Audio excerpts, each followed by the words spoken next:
ladies and gentlemen. Welcome to the next session here this afternoon. And the next session is titled Otaku Culture in Japan and Its Diversity. And for this session, we're delighted to welcome two Japan experts here this afternoon. Now, our first speaker is Associate Professor Kazunori Sugiura, who is Associate Professor at Keio University's Graduate School of Media Design. Professor Sugiura's research interests include cool Japan, and in particular anime, manga, and otaku, which is the topic of his talk today.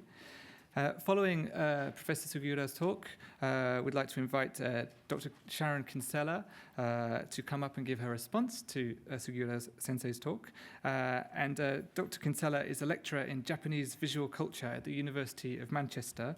And Dr. Kinsella has published widely on topics such as cuteness, schoolgirl and gyaru culture, also Japanese transracialism and otaku subculture. So it should be a really interesting session. And following the two talks, we'll invite our speakers up to the top table, and there'll be a chance for you to ask your questions to our speakers. Okay, so without further ado, I'd like to invite our first speaker, Associate Professor Kazunori Sugiura from Keio University.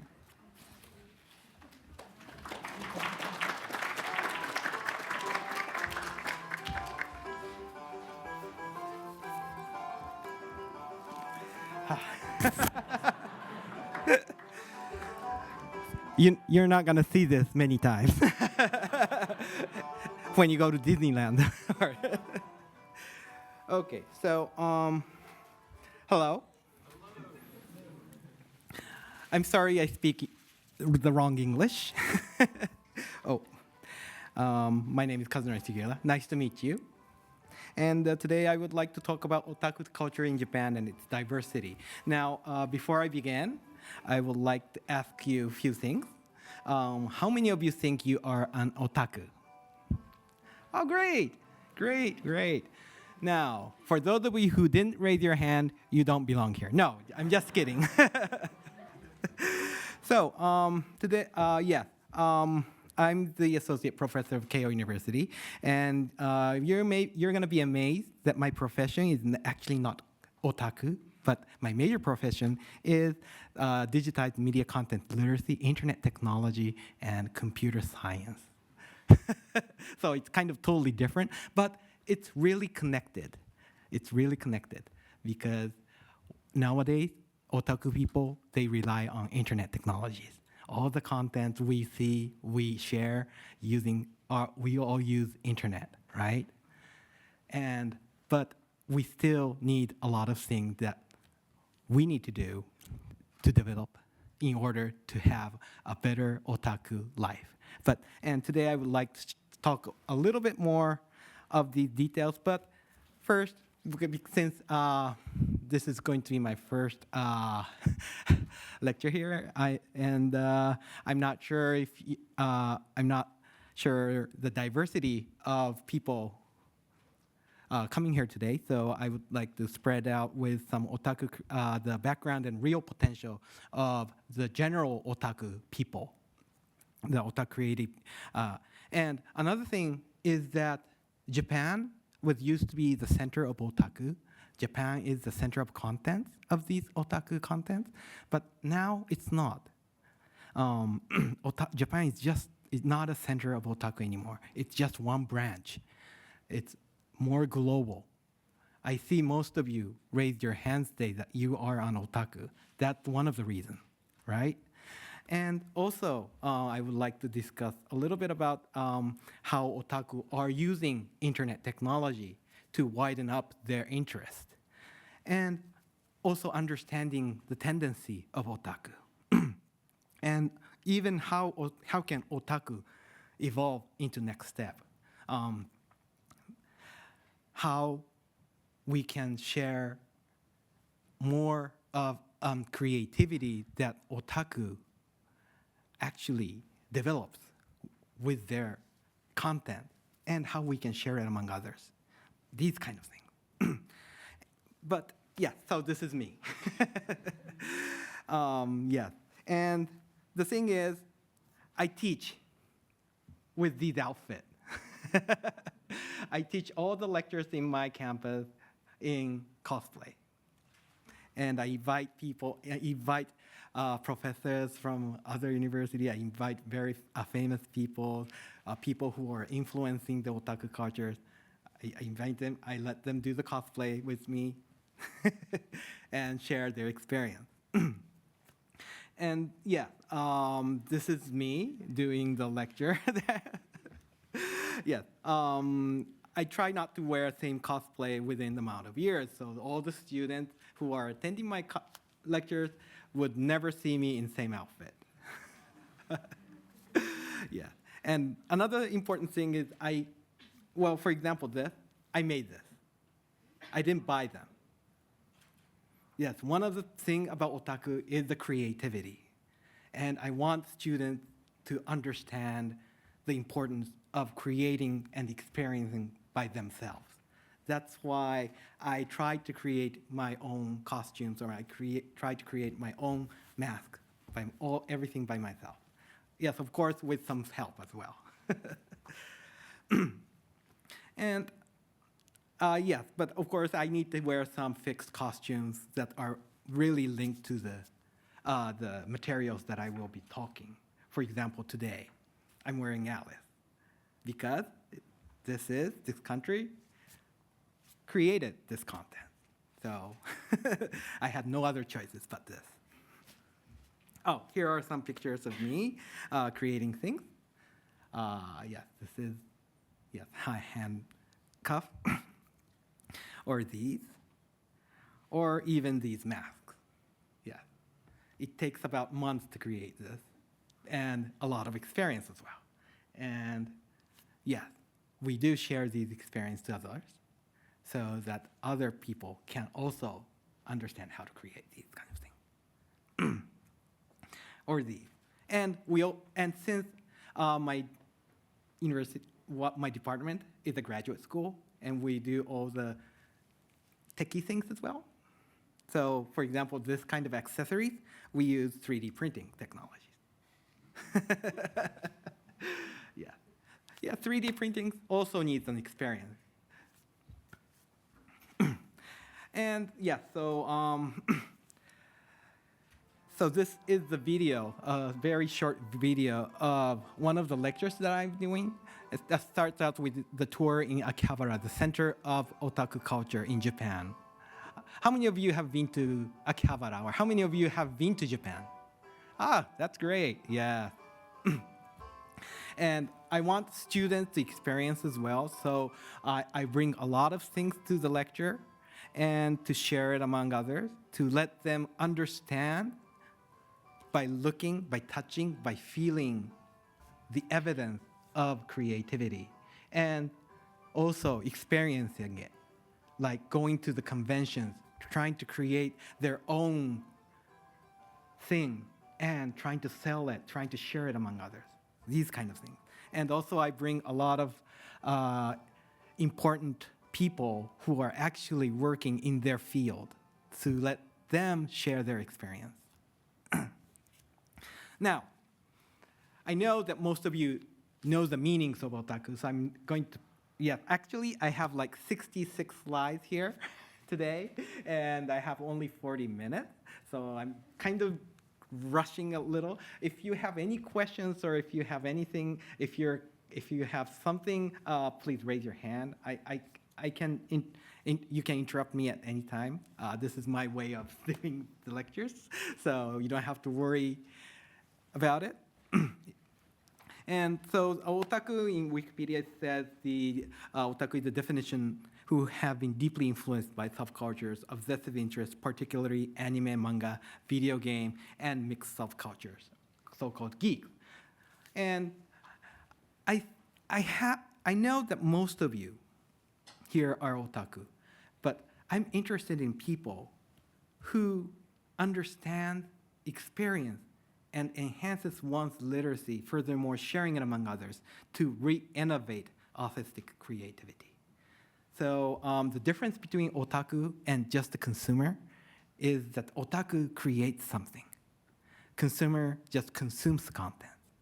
So this is one important thing when you are, well, when you're going to the university or when you're going to the graduate school to learn something, you also need to experience something.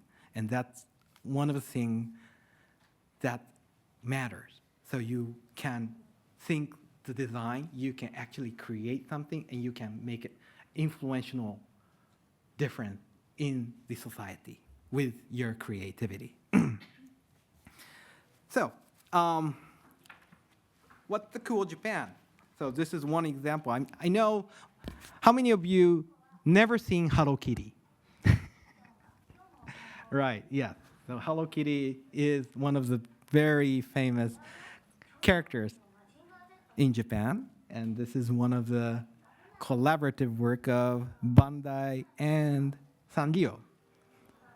Hello Kitty never chooses her jobs. She accepts everything.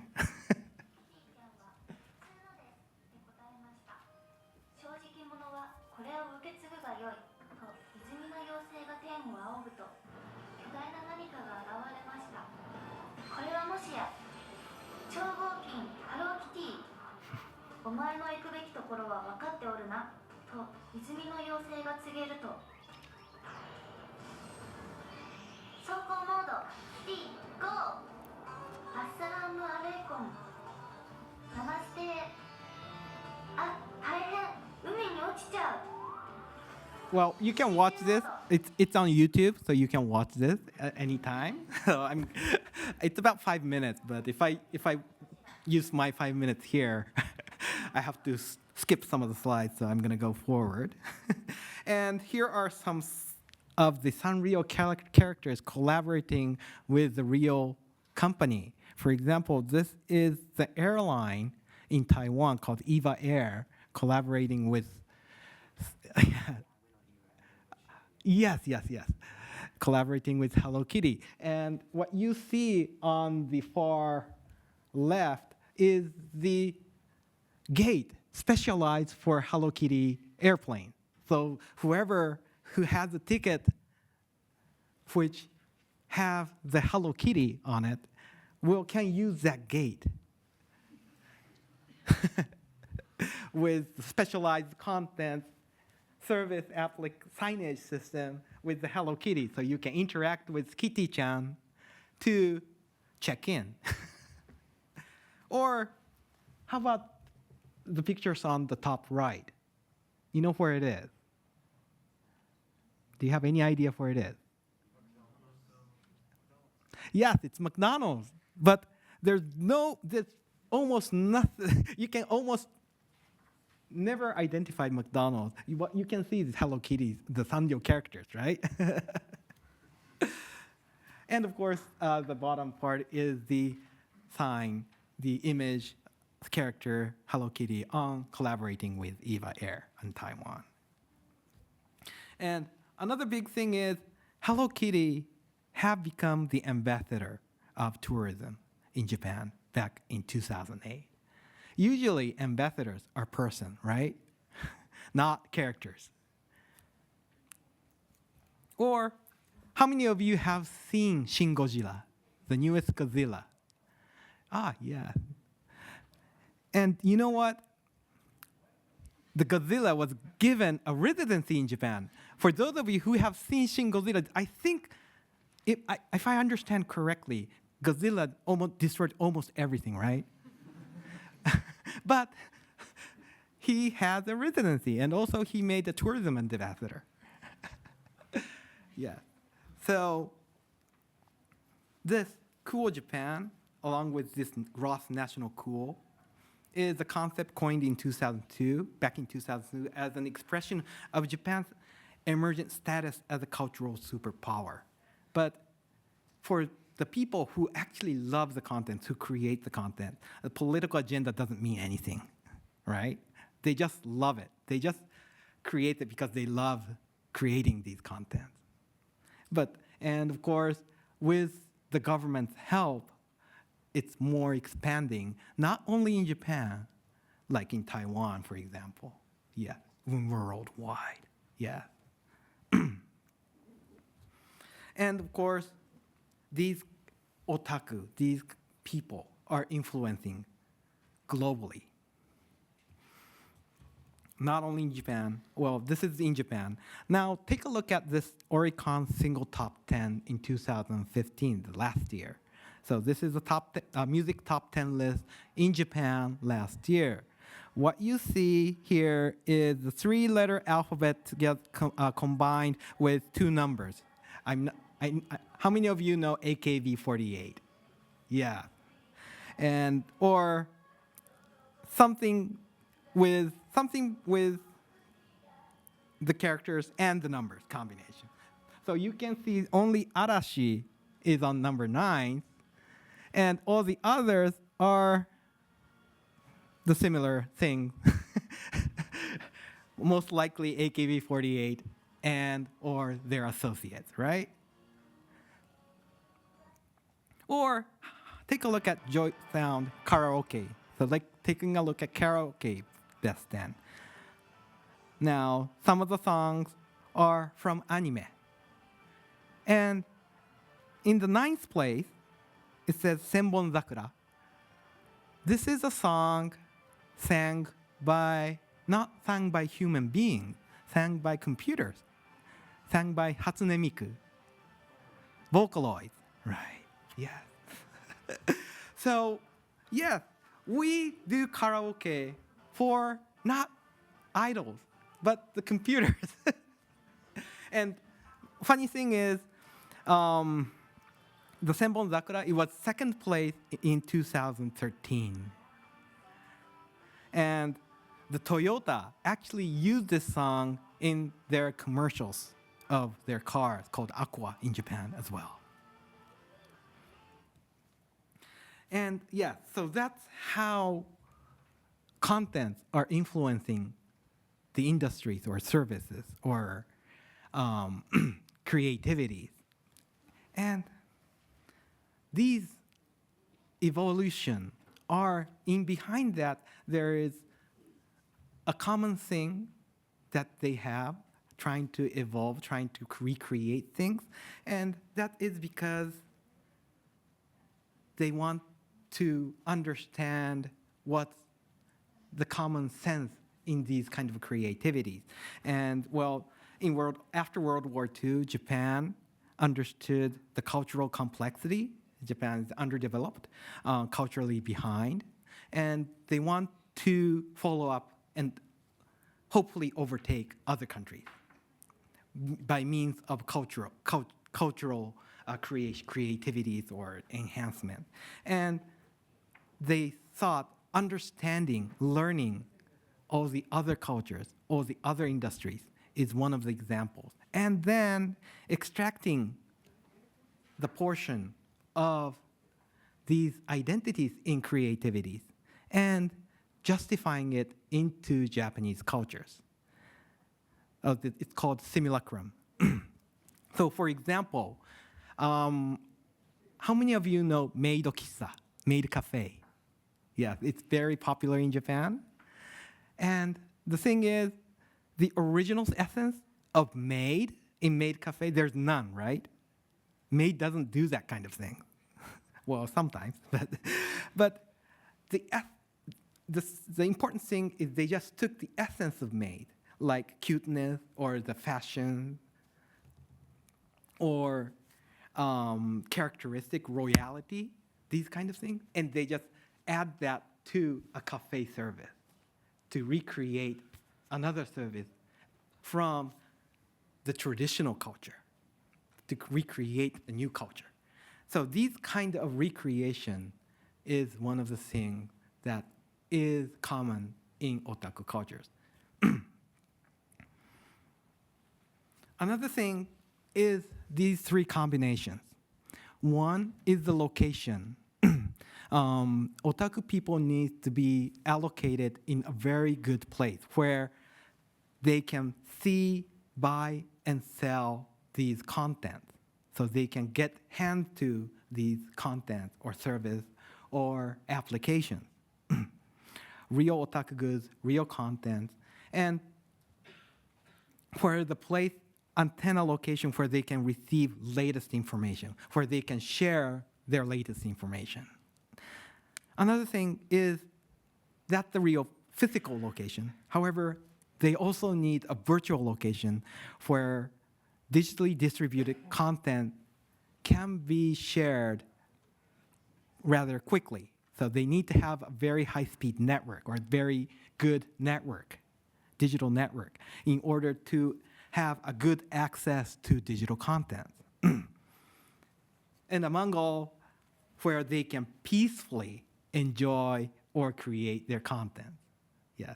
If it's not peaceful, if they cannot kind of concentrate, then it's not a good place. And the next thing would be the collaboration. Yeah, they want to share it when they understand the content. So they want to do the collaboration where they can meet with their comrades, with their community. And also binding with society, where they don't need to be special, but where they can show and respect their uniqueness. So these are these three: location, collaboration, and binding with society. These three are the important factor for otaku people to survive in the societies. And another thing, well, I'm kind of rushing a little bit fast, but another important thing is that Japan is not a center of otaku. Now, population of Japan is roughly 127.3 million people.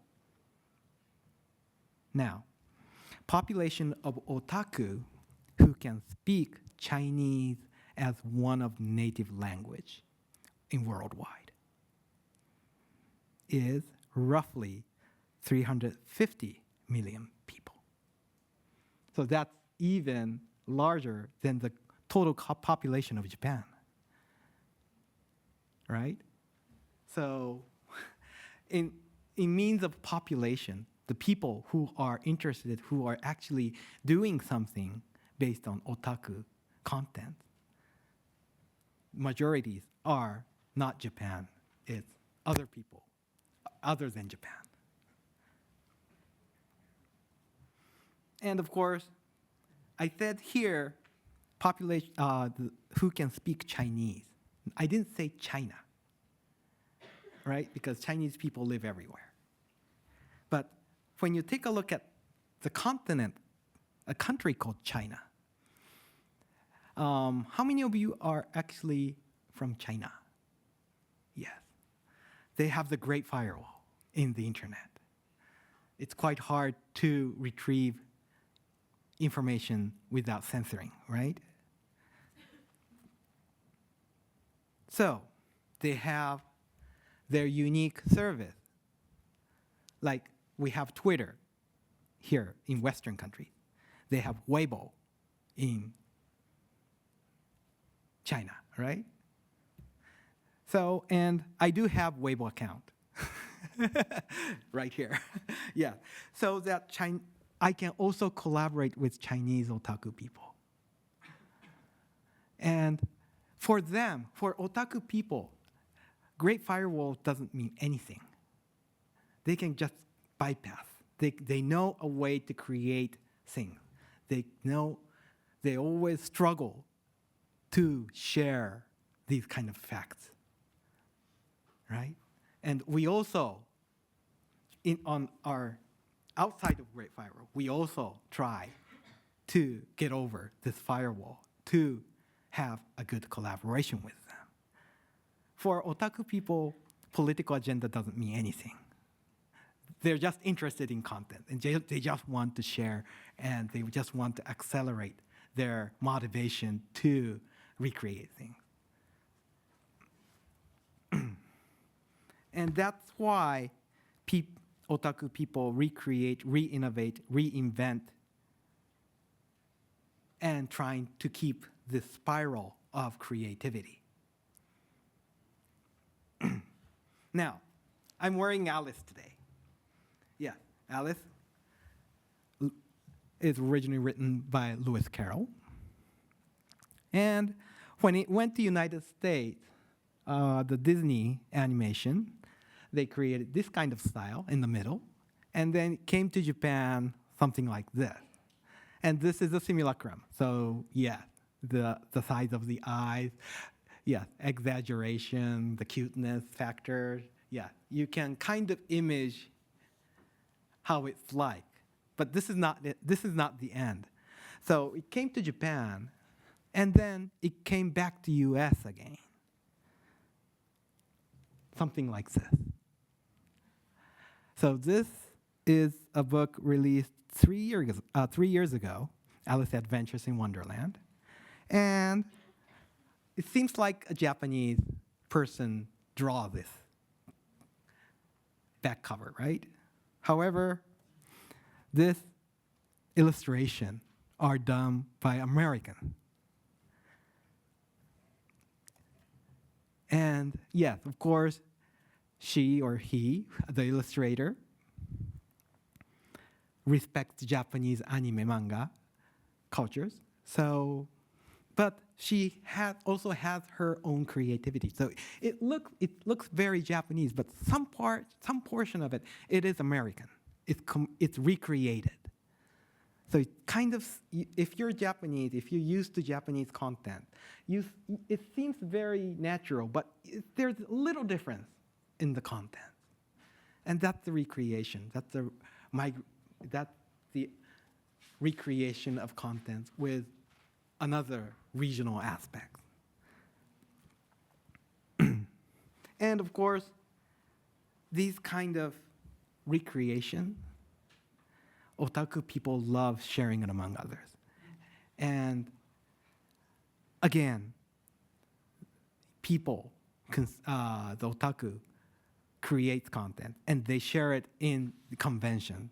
How many of you know a word komike, comic market, one of the world's largest amateur conventions? So, have you seen this? Oh! Oh, really? Yeah. In China, they show it on TV. Mm-hmm. Very old ones. Uh-huh. The movies, Mhm. all of them. Oh, good. But this, Doraemon, how many of you know Doraemon? Yeah. This is not aesthetic Doraemon. This is so-called doujinshi. It's a cutlery. And it says here in Japanese, last episode of Doraemon. Yeah.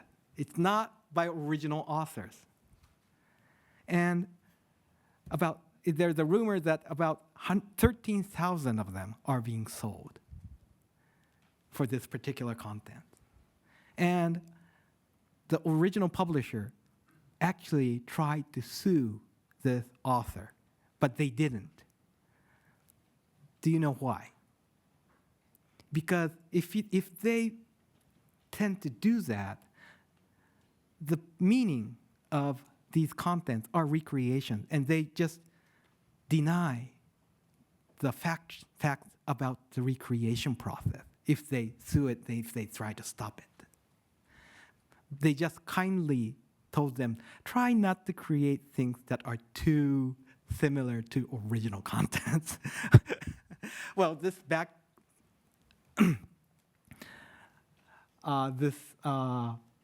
artwork is actually very close to original book cover. So they politely say that to the authors, and they just stop selling this. But and for those of you who are interested, you can just Google it, and you will see the content somewhere hidden in place. And you're definitely gonna cry if you read the content. I did. It's that emotional. So, yeah, these kind of doujin factors are another important thing, recreation process. And if from the copyright side of perspective, it's definitely black. It's definitely illegal if you take a look at from the copyright factor. But from the contents and creativity and enhancement of culture itself, it's definitely important for these cultures to survive in, with these kind of aspects. So that's why, although all the publishers want to have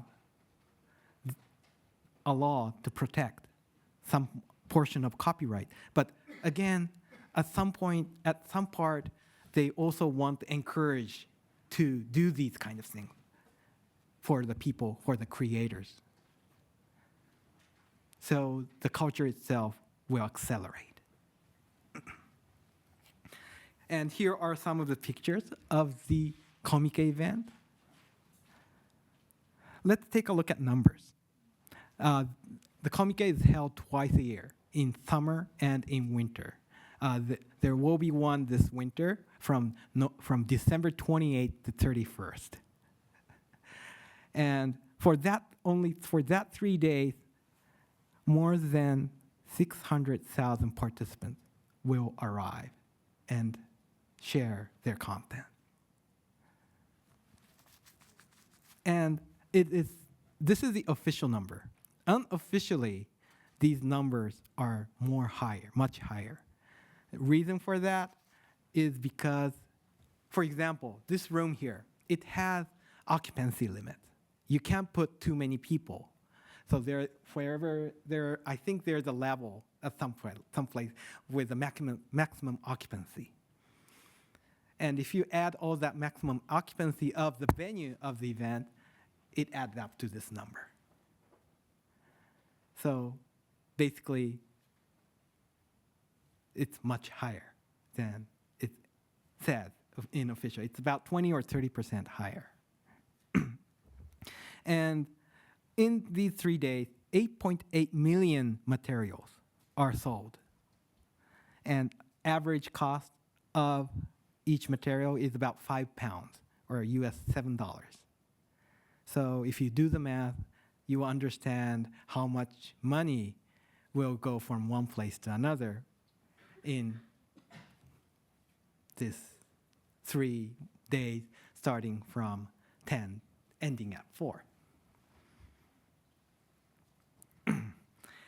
And of course, this is a catalog. It has 1,440 pages. And it's sold at 2,000 yen, and they sell it in about, they print about 110,000 copies. And also, of course, they have online version as well, and DVD versions as well.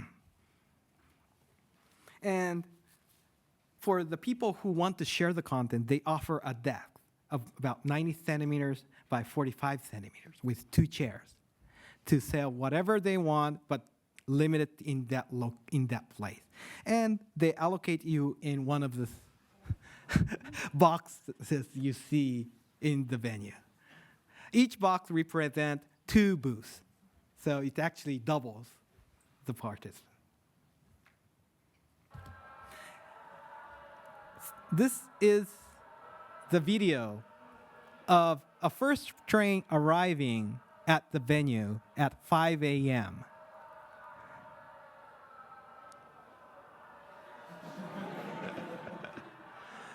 And the important thing is the people who are waiting to take pictures of this. Not the people who are rushing in and out.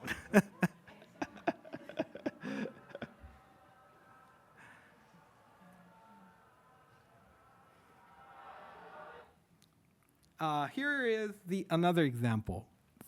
This is a time-lapse video taken from the closed hotel in the venue.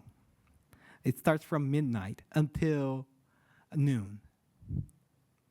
And of course, the convention doesn't allow people to camp around the area because, of course, this is winter. I think this is winter, and it's going to be freezing. But you can see the overnight campers waiting, freezing. I think this is December 31st. Now it's 3 a.m. It's still it's 4 a.m. It's still 6 hours away from opening. And of course, it's winter time, so that the sun's rising very slow. And I'm going to show you the whole video of this because it's very interesting. And you can, of course, watch it in YouTube as well. It's 5. There's still 5 more hours left. How many minutes do I have? 7. Okay. Okay. And now you see here the people. This is just a limited location. So there's people queuing everywhere. Now 2 more hours. Just bear with me for a little moment.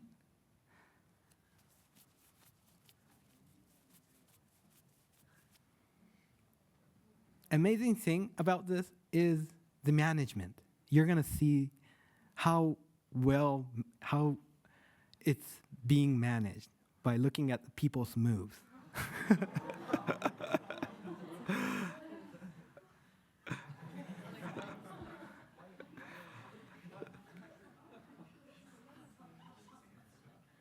Yes, it's 10 a.m. and 10 a.m. So now the venue is open.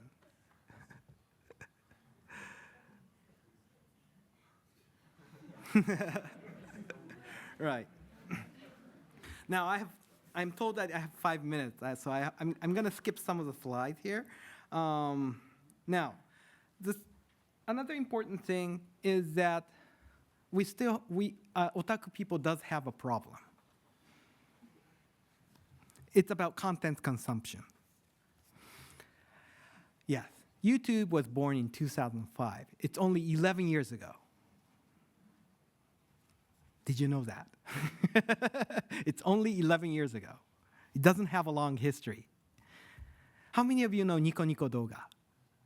Yeah, it's a Japanese video service, online video service.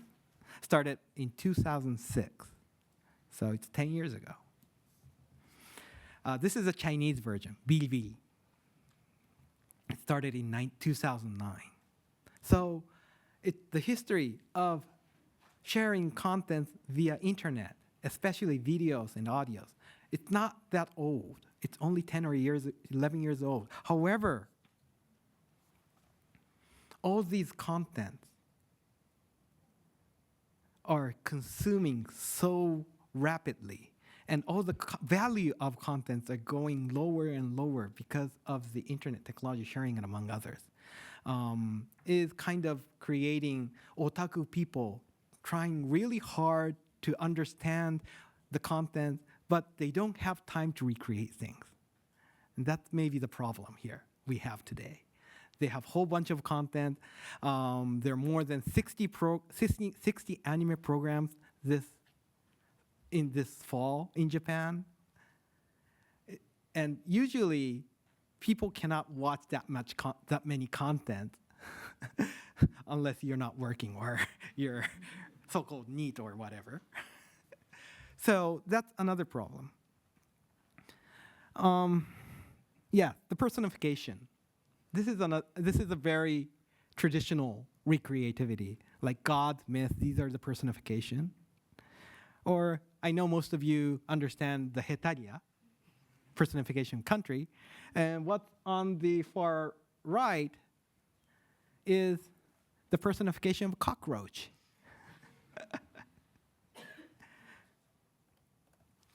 Or how many of you use Apple computers? How many of you use the PCs? Yeah, so these are the personification of all the Windows operating system. And yes, most of you know the kankore. Yes. When I discovered this, when I knew this, I said, oh, this is a little bit too hard. This is maybe a hurdle, but it wasn't a hurdle at all for otaku people. And another thing is the connection to reality. Last week, there's a place in Japan called Oarai. They had the so-called Anko Matsuri, and there are 110,000 participants. Most of them are otaku, by the way, gathered to enjoy the moment of these carnivals. And these are the pictures. Okay, I have like 3 minutes, so I'm going to pass some of the slides. And as I said, with the internet technology, we do social network, we do lines, we do Facebook to connect each other, to share their thoughts, share their experience. And they use content as a catalyst. They use content as a catalyst of communication. So always, how was the last episode of something? I thought something about some particular content or something like that, as something based on content as a catalyst. And of course, other than that, not even otaku people, they tend to use service to attach communication. Like, for example, choosing the restaurant, right? You kind of search for a restaurant with some particular search service for a good restaurant or anything. So you're addicted to the internet technology.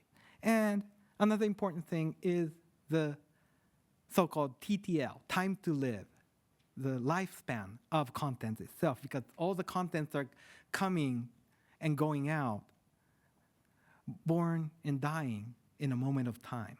And we cannot follow everything.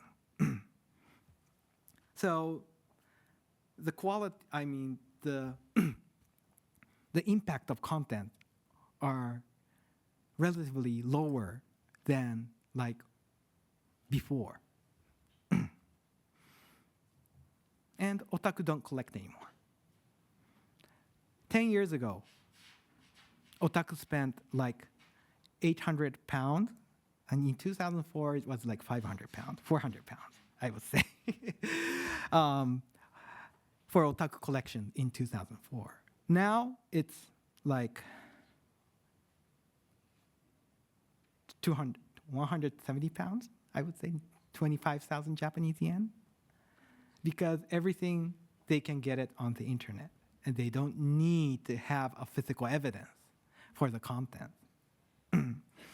And as I said before, they just consume a content, and they don't have time to create things. And if they don't have time to create things, they don't have time to experience. If they don't have time to experience, they cannot understand the meaning of the existence at all. And I am kind of a little bit afraid about so many contents gathering together. But the thing is, now it's global. So we don't have to seek for everything. We can share globally. And of course, there are some countries who are good at some kind of thing. And the important factor is try to make this global otaku infrastructure better. And in that sense, we want you. And that's going to be my end of presentation for today. And I would like to pass with Dr. Sharon.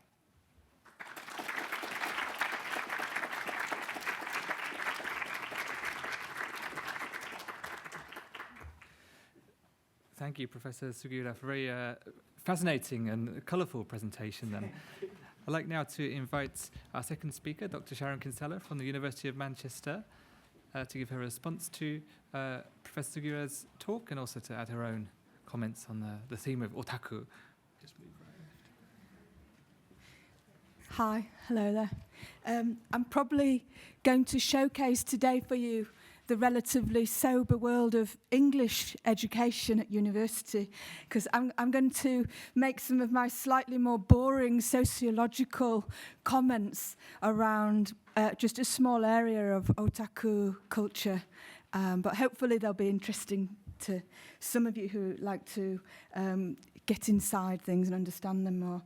I thought the most useful thing that I could do with this little slot of time, only 15 minutes after you've seen so many fascinating visuals and had this great, very broad lecture introducing so many interesting themes, was to home in on one in particular as far as possible. So at the great risk that Sugiura Sensei knows far more about this and also firsthand than myself, I'm going to rather dangerously risk going into the question of gender and cross-dressing as themes within otaku culture and in the background to otaku culture, and which thread through anime and comic fan worlds. So otaku culture has a very complex and frequently contradictory and quite fascinating relationship to gender, to being a man or being a woman and how you feel about that. Many of you probably noticed that today, if you hadn't already registered that or noticed that at an earlier point or discussed it. So while most of the images you've seen are of men in otaku culture or men in cross-dress, or anime characters which are female, fantastical or hyper-female characters.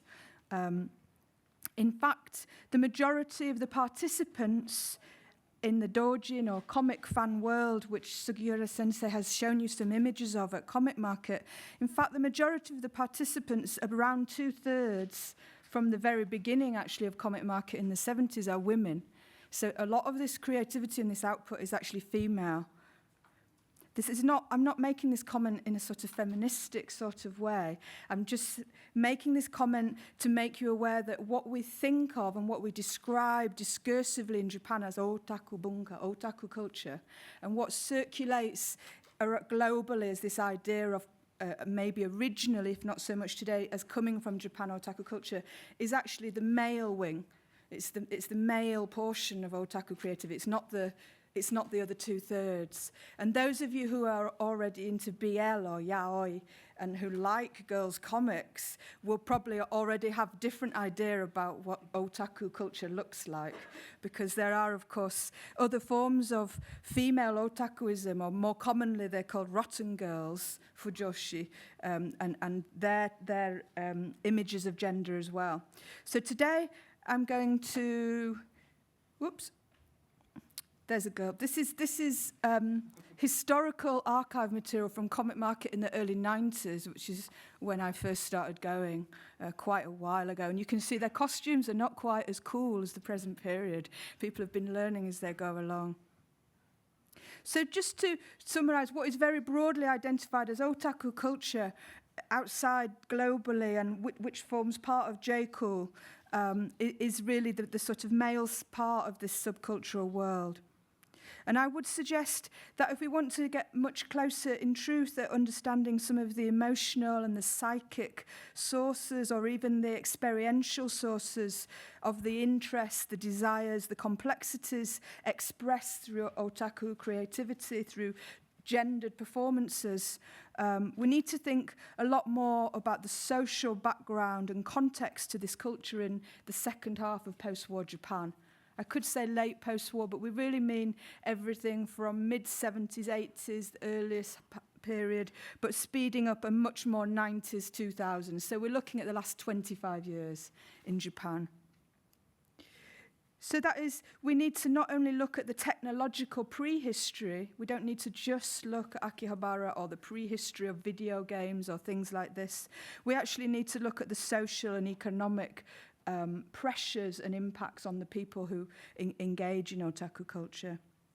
So otaku culture really takes off and expands from the 90s onwards. Its earliest pioneers in Gainax, in Macross, Minky Momo, all of these early series, and 80s science fiction and robot animation borrowed from girls' comics. They borrowed from girls' comics-inspired fantasy or curved style line drawing, quite different from the earlier male style of comic drawing. They borrowed the deforme body aesthetics. Here's just two very brief examples. These are both early male, somewhat otaku-ish later canonized otaku materials, which you can see the girls' comic style in very strongly. So there's a whole massive and fascinating question there about creativity in gendered camps and how this works within the comic subculture and within otaku culture, because we know that there's this incredible impact of girls' comics onto boys' comics, and some of this, in a way, being the foundation of the style that we recognize as otaku-type aesthetics, essentially. That's not something I'm going to take up today or that we're going to look at in detail. So otaku culture was the emergence of an underground comic parody world, and here I'm just looking at the male side, so the male comic parody world, which began to develop its very first signs, its very first intellectual presence, if you like, in a certain kind of stance, a certain kind of attitude to reality, real life, soon after the end of the high growth period in Japan. So after the mid-70s, we begin to get the emergence of some young men, some science students, some art students, some dropout students who are becoming more and more aware of the slowdown of the technologically driven economic growth and the gradual change in pace, the change in psychological mode away from the early post-war dreams of Japan, in which technology and futurism offered a very, very bright future for the whole population. It's a little bit hard for you to digest that image out of the blue, but it's just a very fast way of referencing 1970. So the Osaka Expo is often considered the peak of public dissemination of very, very excited and aspirational ideas about what futurism and what future technology, the monorail, inflatable buildings and other forms of technology would bring to the whole population. So we're talking about the period after this being the beginning of the otaku context. So the slowdown of the economy, its transfer from production and industry into high technology, computer sub-industries like semiconductors, shaped how these pioneers of otaku culture, these young men, understood their own likely futures in companies or possibly outside of companies in Japan, and how they thought about the likelihood of those companies being able to deliver certain kinds of affluence. Sarcasm, bitterness, nostalgia, irony, comedy, sort of in-joke type mentality, fantasy, recuperation, possibly of masculinity, even national recuperation, are all sentiments that and sensibilities that very much form what I would call the bedrock of a sort of otaku-type consciousness. There is a second context linked closely to this, especially in the very exceptional expansion of otaku culture in its most recent phase from the 90s through to the 2000s. Otaku culture and its kyara, or characters, and in Lolita Complex, in Moe Comics, in Kigurumi, and in Crossplay, which is sort of cosplay in cross-dress, crossplay, has expanded at a time when relatively fixed gender relationships have come to an end in Japan. Near universal marriage and family formation based on a salary or wage-earning male head of household and a wife who was likely to become both a housewife in a very active and professional sense, but also a part-time female employee, probably in the secondary labour force, in the female labour force, was very powerfully established during the war and in the earlier post-war years in Japan, from the 50s, the 60s. This has become very rapidly de-established from the 1980s beginning and 1990s in particular. This graph just happens to come from another project I've been doing, looking at the similarities and differences of the UK and Japan in regard to marriage, singleness, and things like this. And so you can see that they're gobsmackingly similar, in fact. But that's not why I'm putting the graph up there today. This is just to show you that sort of interesting line that just sort of proves, in terms of statistics, that marriage is on a very rapid decline in Japan.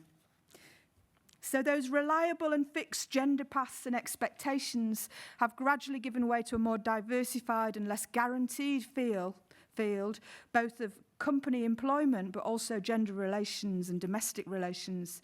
Women have become increasingly independent. Arranged marriage and poorly paid de facto female sections of the labour force have given way to free relationships between men and women and a far less reliable pathway for male and female employments. Single women entered the labour force in increasing numbers from the 80s, and female employment from the 80s onwards became a route not to supplementing the family household, basically to pay for extra cram classes for your children, not a way of supplementing the household income, but a way of remaining a single woman and independent. So this was the so-called gyaru, the annoying woman who didn't marry, or the parasite woman who kept her wages for herself and stayed playing as an independent individual in society. During the long economic recession from the mid-90s to the present, men and women have attempted to compete in the shrinking full-time professional and managerial labour force, and women have made a certain headway, meaning that their wages, relative to the wages of the vast majority of men who are not in full-time professional employment, are departing rapidly. So the best paid section of the graduate female employed section of the population is now getting far more, and the gap is widening all the time than male employees in other sectors, the service sector and so on. So there are all sorts of fascinating new cleavages rapidly emerging in the labour market, which essentially add up to the fact that it's not necessarily specifically gendered anymore. You can be a woman in a certain class of employment and have far better conditions and salary than a man than the vast majority of men in other classes of employment. Likewise, if you find yourself in the irregular section of the labour market, which is now around 50% of all employees, you will find that you are competing on almost equal footing with women. So you cannot presume on getting a higher wage or better conditions. So men and women are being placed in a much more competitive situation. Relationships between the genders have not always been easy in the recent period. The insecurities, anxieties, the strain of establishing relations with the opposite gender in an era of uncertain gender roles and expectations, I would say, is probably one of the major background contexts informing the psychology and the emotional drives behind otaku culture. There have been many experimental and varied ways of representing changing male personae and ambitions, experimenting with new forms of masculinity that are not expressed in discourse or publicly or in mainstream politics very often, but which do surface continually in very complex and often very difficult to read, very silent and introspective ways in comics, animation, otaku culture. So how long have we got? Will I give you an example of one of these or not? 5 minutes. I will give you an example. Okay. So today I'm just going to give you one very narrow and small example, which conveniently for me overlaps rather with my research that I've been doing for the last couple of years, which is looking at a whole new emergence of transvestite performance, which is dissociated from sexuality, so straight transvestism, which I've been looking at as a teenage cult, really just in the last 8-9 years. So I'm going to look at cross-dressing and where it overlaps with otaku culture. So in the most recent period from the mid-90s onwards, there has been a sort of generalised increase in transvestism, cross-dressing, in entertainment, in advertising and so on in Japan. Obviously, we know there's a very long, complex history to that, and we're not going to deal with a long, complex history today. But suffice to say that in the 90s, there was an increase in the prominence of cross-dress anchors and tarento and so on. There was also the often discussed increase of what is often equated with feminisation or pretty boys, ikemen. So we got this whole phenomena of boy bands and boy tarento getting more and more beautiful and long-haired and starting to look more and more like Beyonce, basically, every single day. And so that isn't Beyonce. There we go. Here's Kim Taku, that many of you will know, of course, Kimura Takuya. So that's just last year in Shinjuku, and there he is.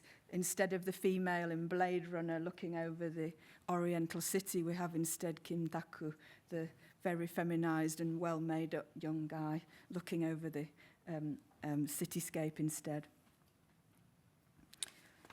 So I started to become more and more aware of the importance of transvestism in communication, in academia even, when I was in a previous research project on schoolgirls, looking at schoolgirls in the 90s and schoolgirls street fashion and so on, because my colleague that I met a few times, a very fascinating and amazingly creative intellectual in Japan in the 90s and the present, did cross-dress a lot as his subjects. He cross-dressed as a schoolgirl whilst also specialising in schoolgirls. So I started to notice this just in the background, but it wasn't the subject at that point.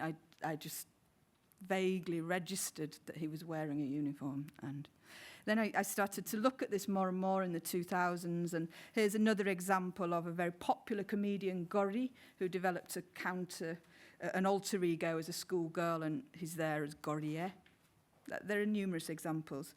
So cross-dress in the 2000s proliferates. It becomes not just a form in entertainment or in bars, where, of course, we're familiar with mama-sans in cross-dress, but it also becomes more and more amateur and a more and more public social practice. Here's going back to professional again. So this is the the world lightweight kickboxing champion, Nagashima Yuichiro. Many of you know, performs always in anime, cosplay, cross-dress. That's part of his persona, and he's into otaku culture. So a new generation of upcoming and beautiful teenage cross-dressing wannabe idols or wannabe models for whom cross-dressing is supposedly has no immediate relationship to their sexual orientation. Often they're quite verbal about saying, I've got a girlfriend and I read Golgo 13 and I'm really macho inside, you know, I just look like a doll. So there's this sort of whole new phenomena.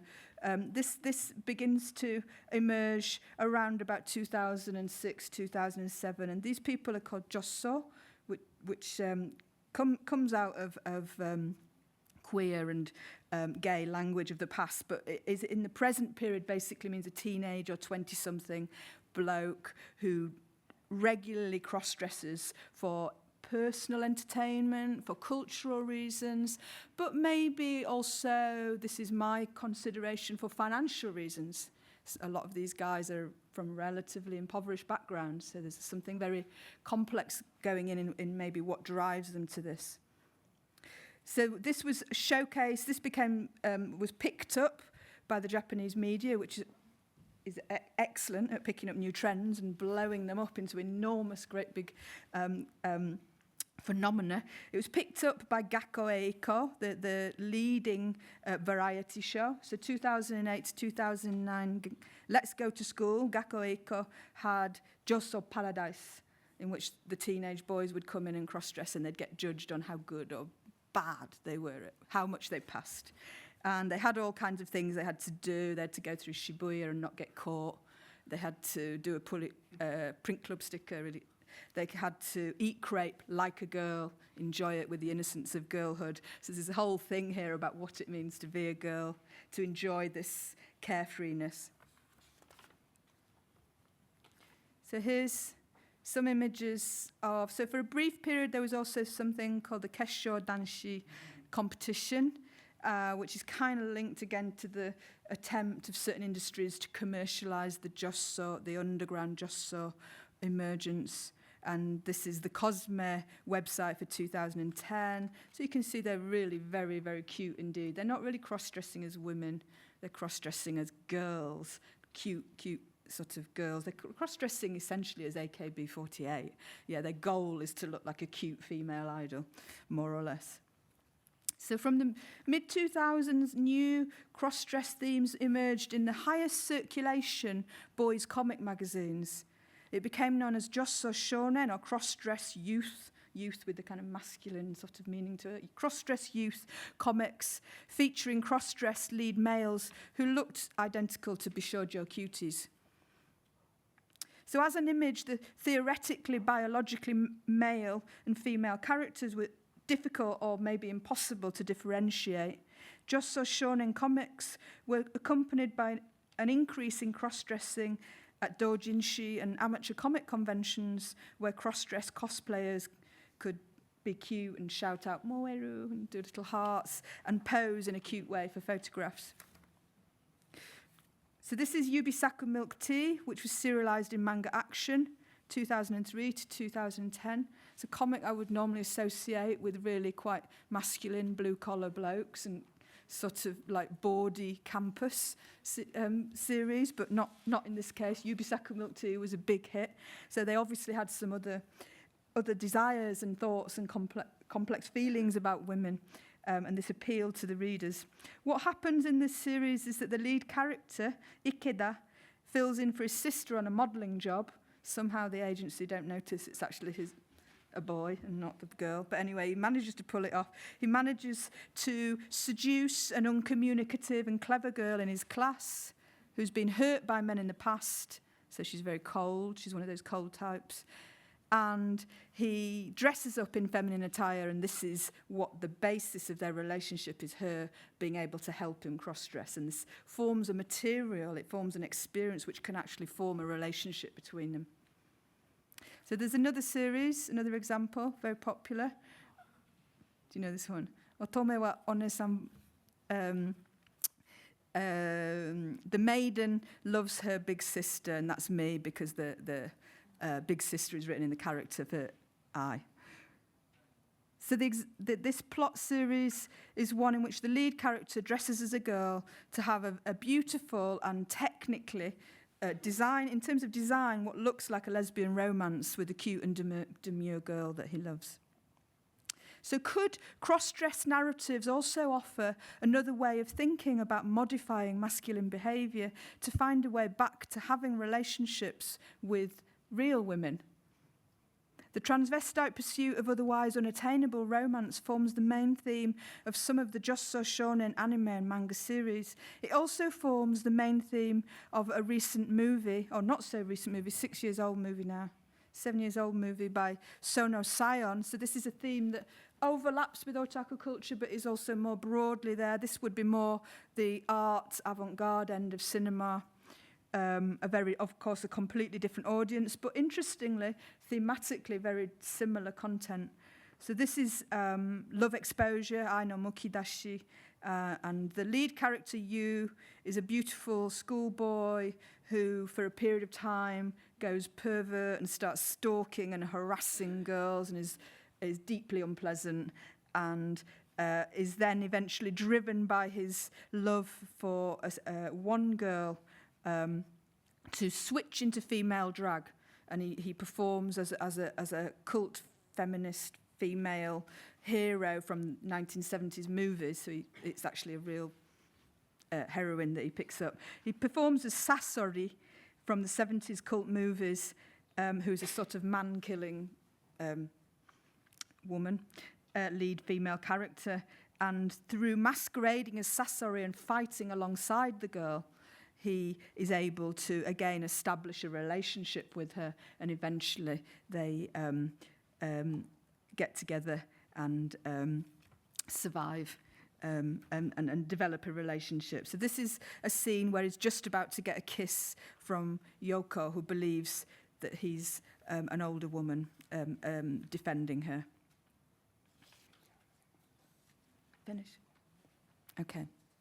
So through collaborating with his cross-dressed existence, the female love objects in this film and in these animations and comics are drawn into this very close bond with the male cross-dressed lead character.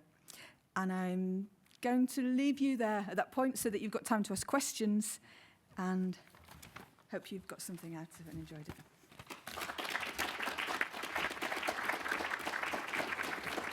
Thank you very much, Dr. Kinsella. Again, a fascinating presentation, very thought-provoking, and complimented Sugiura Sensei presentation very well, I think. So if I can now invite our two speakers to come up to the top table.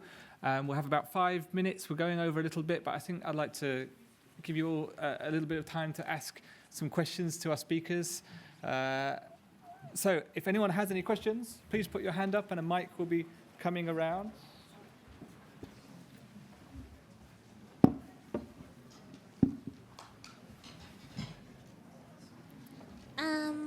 Hello.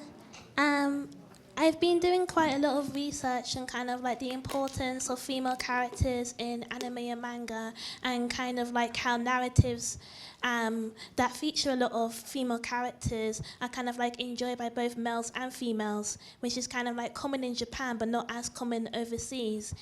Do you think that the way that it has been accepted in Japanese culture to enjoy movies and anime with female leads, like, do you think there is kind of like a very distinct reason for that kind of really, even to this day, only kind of applies to Japan as opposed to...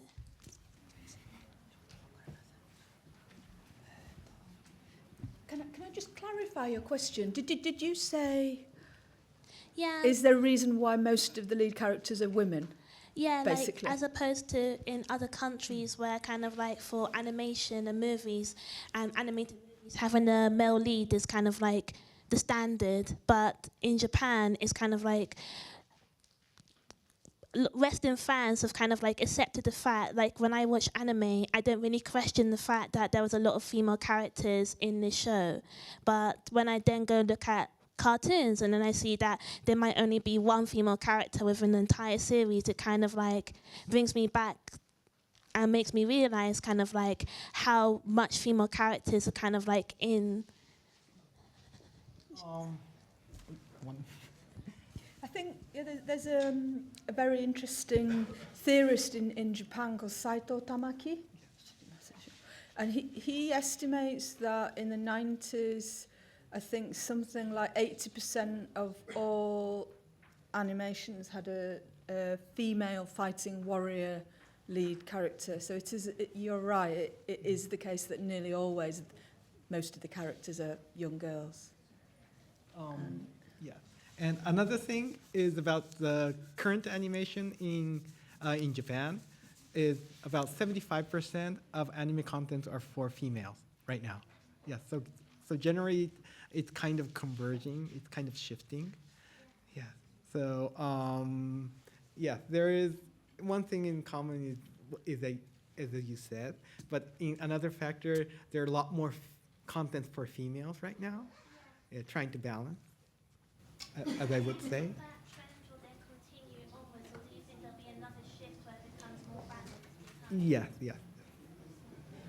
Hello. I was wondering if you guys think that otaku culture will eventually shift kind of like the general perspective of what we considered normal culture. Like, for example, with the crossplay, do you think that might become more normally acceptable in general, as an example?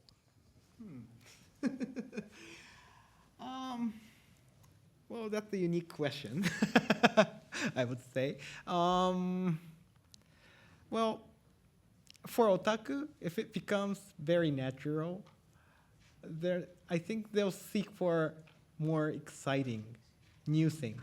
They just don't stop. So for that, the answer will be, I think some portion will be culturalized as a normal culture. But otaku is, of course, seeking for new steps because they just create things. They recreate things. So probably at that moment when if the cosplay becomes a normal culture, then it's a normal culture. Otakus are not interested in that anymore. Do you have any? It's a very big question to answer. I mean, it already has massified because it really, from Evangelion in the mid-90s, that smash hit series, when that became a sort of national hit, really from that period, otaku culture, parts of otaku culture have already become part of mass culture. And also, there was an example that Sugiura Sensei gave of AKB48. So that starts as a kind of very boutique otaku niche bands and based in Akihabara and really just there to soak up the interest of a very niche otaku audience for singing girl characters, idol characters. But then now it's occupying the top 50% of the Oricon charts. And I actually want to answer the same question too. How is it possible that what was niche otaku interest is now family viewing? Are we to imagine that all the 10 and 6-year-old girls watching this on TV also have a similar desire and interest in these young singing girls in bikinis? So I have many similar questions, but I think parts of it already are becoming normalised and acceptable and widespread. But the bigger question, I think, as Sugiura Sensei said, is will that represent the core of otaku creativity or the coalface, the cutting edge of otaku creativity? Or will that mean that it's so diluted, the sort of intellectual and psychic content of otaku culture won't be present in it, so it'll be of no great interest to otaku themselves? Can it be massified or can it not? I'm not quite sure. Hello? Yeah. What was the process of making your mask? Pardon? The process, like the materials it's made from and how exactly you got it to... Yes. This is actually made from fiber reinforced plastic, FRP. And yes, we make the cast, and then we put the FRP on it, and we take it out and put the wigs, paint it, kind of shape it. So it takes about 1 month for the whole process. And believe it or not, if you can buy these from those studios which are making these kind of things. It would cost roughly 15,000 pounds. So it's art. Well, sorry, 1,500 pounds. 1,500 pounds. Not 15,000. Sorry. Not 15,000. 1,500. I'm sorry. Did it cost you 1,500 to make this? Or No.